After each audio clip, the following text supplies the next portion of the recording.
Maintenant que Ali Khamenei est mort, est-ce que c'est la fin pour l'Iran? Est-ce que l'Occident a gagné, c'est plié, emballé et terminé? On va répondre à ça dans cette vidéo aussi. On va savoir qui il était réellement et quel était son rôle. Pourquoi est-ce que sa mort a créé un tel séisme et créé autant de bouleversements? Mais également le sort des dirigeants iraniens ou certains dirigeants iraniens nous fait entrer dans un flou, je dirais, énorme sur non seulement la situation actuelle, mais cela a des répercussions sur les perspectives que nous pourrions avoir pour les prochaines semaines et les prochains mois à venir. Le pays fait son deuil.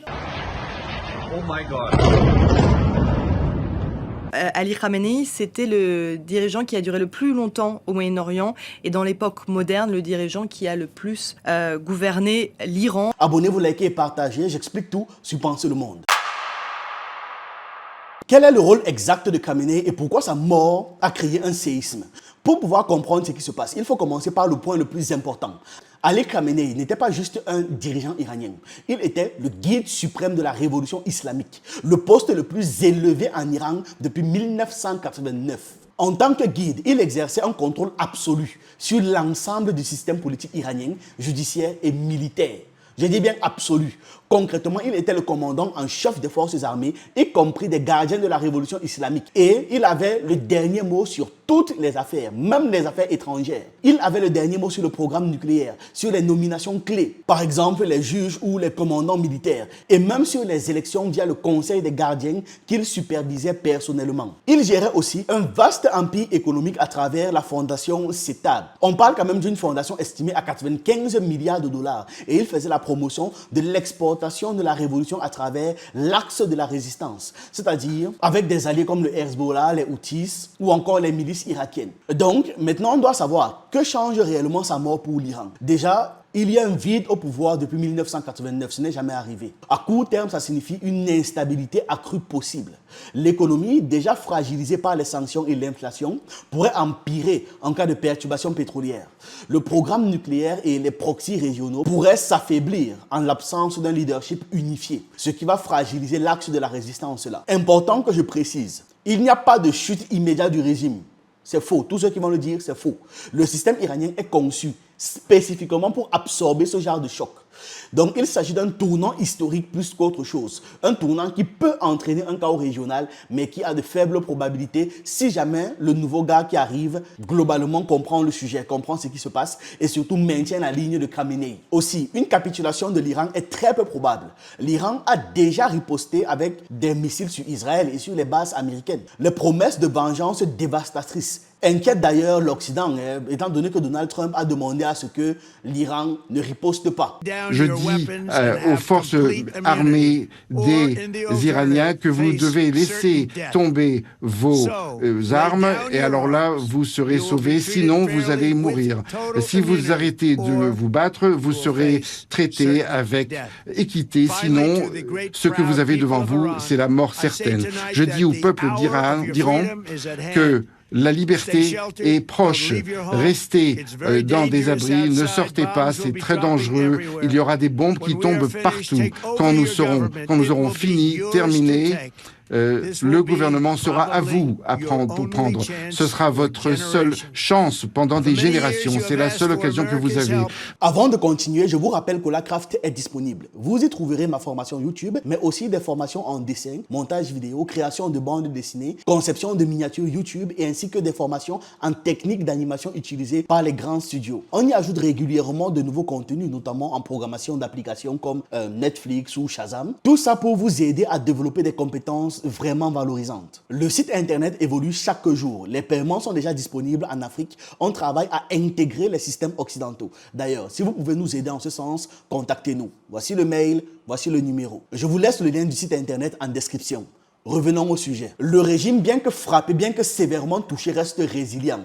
Il va utiliser cette mort comme un symbole de martyr pour pouvoir unir les alliés et le peuple. Les risques incluent donc une guerre régionale élargie, avec une implication d'alliés comme la Russie et la Chine qui ont condamné les frappes sans parler de l'activation de tous leurs proxys dans la région. Pourquoi est-ce qu'il n'y aura probablement pas de division interne immédiate au sein de l'armée ou alors du clergé? Simplement parce que le système iranien est très solide. Les gardiens de la révolution est une organisation unifiée avec une hiérarchie militaire solide, un large levier de commandement expérimenté et un empire économique via, par exemple, Bonyad. Ils privilégient toujours la suivi des institutions que des individus. Le système du Vayalat Faqih dépasse les individus.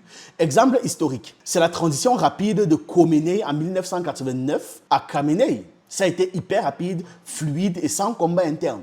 Les élites pratiquent donc le ralliement stratégique pour préserver la stabilité. Les gardiens de la révolution islamique dominent le clergé. Donc, pas d'effondrement spontané. Le système est structuré littéralement pour résister et pour être antifragile. Maintenant, parlons de Khamenei lui-même. Ali Hosseini Khamenei voit le jour le 19 avril 1939 à Mashhad, au sein d'une famille très religieuse de chiites profondément engagée. Son père, Javad Khamenei, est un moudjahidine respecté, originaire de l'Azerbaïdjan. Et sa mère, Mir Damadi, est issue d'une famille persane de Yazd. Ils élèvent 8 enfants, dont Khamenei est le deuxième. Un élément souvent laissé de côté, c'est sa généalogie qui remonterait à l'imam Ali al-Sajjad. Dans une société où la filiation spirituelle compte beaucoup, ce détail renforce symboliquement sa légitimité religieuse et son ancrage dans l'héritage islamique. Donc très tôt, à seulement 4 ans, il apprend le Coran dans un maktab traditionnel. Il poursuit ensuite sa formation au séminaire de Mashhad, encadré par des figures religieuses reconnues, comme le cheikh Hassem Kashvini et l'ayatollah Milani. Vraiment, vous allez devoir me pardonner avec les noms, je ne m'en sors pas du tout.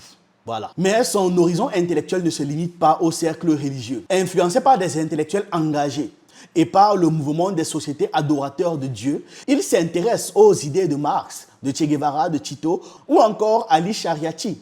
Il tente alors une synthèse entre la foi islamique et l'aspiration tiers-mondiste, cherchant une sorte de justice sociale enracinée dans la religion islamique. En 1957, il passe brièvement par Najaf, en Iran, au lieu du savoir chiite, avant de revenir à Mashhad, c'est-à-dire sur sa terre de naissance, suivant les conseils de son père. Dès 1958, il rejoint Qom, un centre majeur du clergé iranien où il suit l'enseignement de Sayyid Hosseini Bouroujerdi et aussi d'un autre enseignant appelé Rouhollah Khomeini. C'est là que réflexion religieuse et conscience politique se mêlent progressivement pour pouvoir façonner un engagement solide, presque inébranlable même. Dans sa jeunesse, Khamenei ne se limite pas aux études théologiques. Sous le pseudonyme Anime, il écrit de la poésie, il joue du tar avec talent, il dévore la littérature mondiale, Victor Hugo, Balzac, Sholokov et bien d'autres. Il traduit également des ouvrages arabes, notamment ceux de Saïd Qutb, contribuant à enrichir et à diffuser l'idée au sein du discours islamique contemporain. Face au régime du Shah Mohammad Reza Pahlavi, qu'il considère comme trop aligné sur les intérêts étrangers, il adopte très tôt une position de confrontation.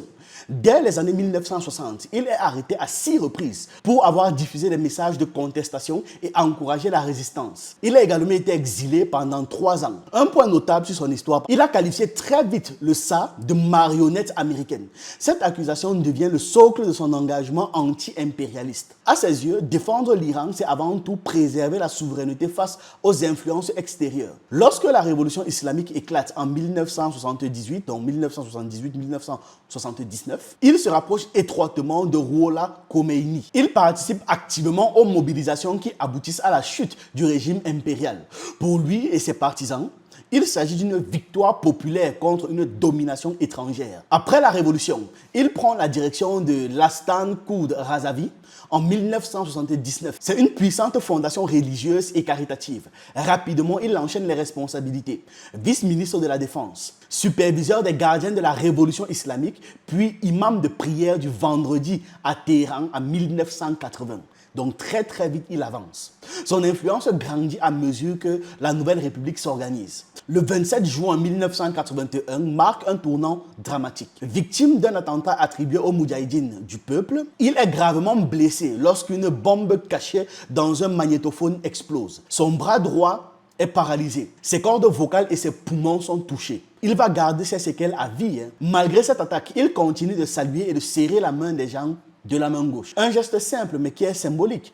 Comme pour dire, même blessé, il ne va pas plier. En 1980, après l'assassinat de Mohamed Ali Rajaï, il est élu président avec 97% des voix. Il devient ainsi le premier religieux à occuper cette fonction, malgré des débats initiaux autour de la séparation entre autorités religieuses et pouvoir politique. Réélu en 1985 avec 87% de suffrages, il traverse l'une des périodes les plus difficiles de l'histoire contemporaine de l'Iran. C'est la guerre Iran-Irak de 1980 à 1988. Aux côtés des gardiens de la révolution, il défend le pays contre l'armée irakienne, qui est soutenue par plusieurs puissances occidentales et régionales. Un point moins souvent mentionné, il se montre très prudent face à l'idée d'une escalade offensive en territoire irakien. Donc, il refuse d'entrer en Irak, privilégiant la défense de l'Iran et la consolidation interne pour pouvoir préserver l'unité nationale. Entre 1988 et 1989, il préside le Conseil de discernement de l'opportunité, participant donc à la stabilisation institutionnelle du régime naissant. Même lorsque les relations avec l'Europe se tendent, notamment après les événements dits de Mykonos en 1992, il défend une ligne de fermeté mêlée de calculs diplomatiques. C'est comme ça qu'on arrive au 3 juin 1989. Ruhollah Khomeini décède. Le lendemain, le 4 juin 1989, l'Assemblée des experts élit Ali Khamenei au poste de guide suprême. À l'époque, il ne détient pas encore le rang religieux le plus élevé. La Constitution est modifiée afin d'accompagner cette transition et garantir la continuité du système révolutionnaire. Des images diffusées en 2018 montrent les débats intenses qui ont précédé son élection. Lui-même exprime des réserves sur ses qualifications. Pourtant, une fois désigné, il consolide progressivement son autorité en s'appuyant sur des réseaux solides, l'armée, le clergé, les fondations religieuses, les entreprises et j'en passe. L'objectif est de préserver l'indépendance politique et économique du pays. Il supervise notamment un vaste ensemble financier via CETAD, évalué à plusieurs dizaines de milliards de dollars, pratiquement même une centaine de milliards de dollars. Et donc ça, c'est un levier destiné au développement national et au soutien des populations vulnérables. Il a une ligne politique pragmatique. Il soutient le développement d'un programme nucléaire civil tout en émettant une fatwa interdisant les armes de destruction massive entre 2003 et 2010. Il accompagne certaines privatisations pour dynamiser l'économie et autorise en 2002 la recherche sur les cellules souches, signal d'une volonté d'avancer scientifique. Au cours des années 2010, Khamenei consolide ce qu'il appelle l'axe de résistance. L'idée est simple, créer un front régional pour contrer l'influence occidentale et israélienne au Moyen-Orient. L'Iran soutient donc le mouvement syrien de Bachar al-Assad, appuie certaines forces en Irak, les Houthis au Yémen et le Hamas à Gaza. Son discours à l'égard d'Israël est particulièrement dur parce que dès 2000, il qualifiait déjà l'État hébreu de tumeur cancéreuse. En 2015, il affirme qu'il ne survivra pas 25 ans. Entre 2006 et 2016, il remet également en question certains récits historiques dominants, alimentant une forte controverse internationale. Face aux États-Unis, il adopte une posture constante de résistance. Ça n'a jamais changé.